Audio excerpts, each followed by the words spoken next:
How's it going, guys? Pack is back with another review for you guys, and this week we are taking a look at DC's newest animated film as far as the Batman mythos goes, Batman Ninja. This movie has been hyped for about 2 years, I believe, at least 1 to 2 years at Comic-Con. When I first saw the trailer of this, the hype train was on. I was so excited because I'm such a huge Batman fan and an anime fan, and when you put this together in this massive production and this collaboration, this is such a huge collaboration on DC's part where they're teaming with a lot of the best anime studios, the same team that made Afro Samurai, an anime that was very, very well done, and some of the voice talent behind some of my favorite anime characters. I was all in because this is an originally Japanese anime production. Its original audio is in Japanese, and of course the English dub comes in to do their work as well. So starting right off, Batman Ninja follows the Cape Crusader as he has a roundabout battle with Gorilla Grodd, who happens to be experimenting in time travel.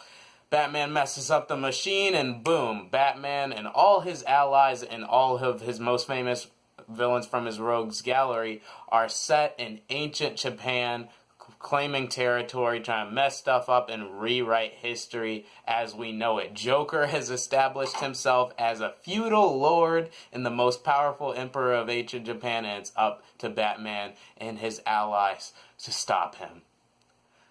The most impressive thing about DC as far as their movie goes are their animations. When people are so quick to say Marvel is better than DC just because of the Marvel Cinematic Universe, I'm one of those people that say, hold on, let's talk about DC's animations. Gotham Knight, Under the Red Hood. So many great Batman movies, just those are two of my favorites off the top of my head. And some of the great Justice League movies, DC has its crap together as far as their animations, and this movie is no exception. I absolutely love Batman Ninja. It's one of my favorites. Starting off, the art style and the animation is so breathtakingly beautiful. There are so many still beautiful shots that just look like a mosaic painting, and you're just like, this is art, this is anime, and this is Batman, and the merging of it is so beautiful. There's a certain sequence in this film where the animation completely shifts to watercolor animation to tell the story. You're just in awe of how visually mind-boggling this movie is. And its action is unlike anything we've ever seen in a Batman animation, just because of how ashamedly it mixes the anime art style with the fast, fluid, kinetic action and gadgets we're used to seeing Batman. It's not like this is the first time we've ever seen a mix of anime art style and Batman. One of the reasons why Gotham Knight is one of my favorite Batman animations is because there are certain story segments where it's more of a traditional anime art style, but it's a mix of American. This movie is all-out anime, and that's why I love its action, and especially its third act. Its third act is so unashamedly ridiculous.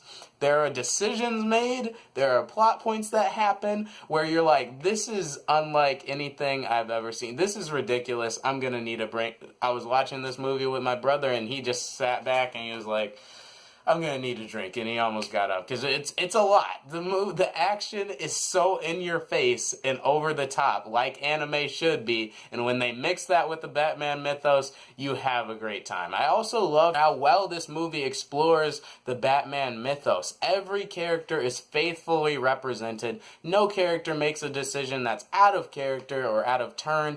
And Batman actually learns things in this movie. In a lot of ways, this movie feels like a direct rebuttal to the Batman haters who just say, you know what, Batman's just a normal guy. Batman's just a man. He's not a superhero. He's barely a hero. He's just a rich boy in a cape, and he has gadgets because he has money, so he's just privileged. And you know, this movie feels like a direct rebuttal to the people who say that, because Batman has to do so much introspection in this movie. Because he's in ancient Japan, a lot of his gadgets don't work like they used to. So Batman really has to dig deep in this movie and say, okay, what really makes me me? What makes me the Batman? And that was so cool to watch his character come full circle, because we're used to Batman being on top of things, and seeing him have to take a step back and learn something to just have that self-introspection. That was so dope to see. I also love how this movie explores the Batman and Joker dynamic. This movie understands that no matter what the scenario, no matter what the time period, no matter what the medium, Batman and Joker will always be connected. They will always have that eternal rivalry, that cat and mouse game, that balance of good and evil. The opposite sides of the same coin, they will always be them. And this movie definitely, when all is said and done, that's what I love about this movie. This movie clearly communicates that the struggle and the dynamic between Batman and Joker is timeless. And it all boils down to the two of them at the end of the day. I love how this movie explores that. As far as its capturing of the essence of each character, a lot of that is highlighted by the voice acting. The first time I watched this movie, it was in the original Japanese audio, so I had to watch it with English subtitles, as I would any other anime, because I'm something of a purist when it comes to anime. I need the original audio so I can get fully immersed, and that's something this movie does very well, immersing you in Japanese culture, in anime culture, especially through the voice acting. So I love the voices, the Japanese, and especially, oh my goodness, Japanese Batman was awesome. But Japanese Joker, I believe they use the same voice actor they use in Naruto Shippuden for Madara Uchiha.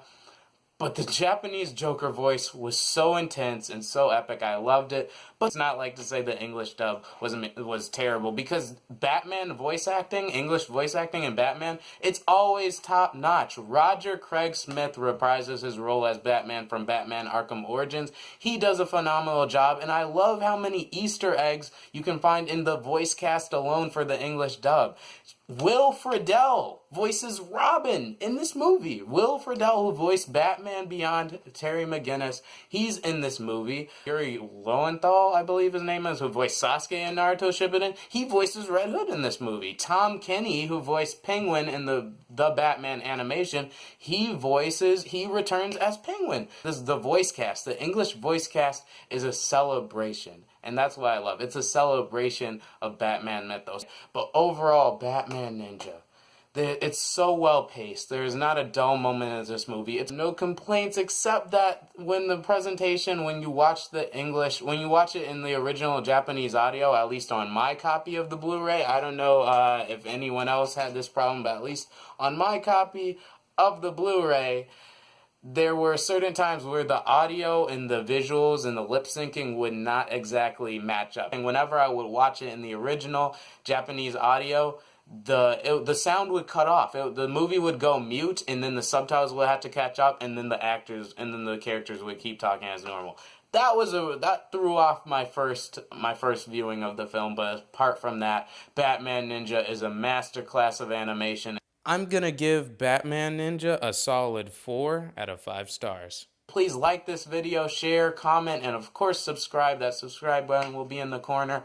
I am Pac. Thanks so much for hearing my perspective, and I'm out for now.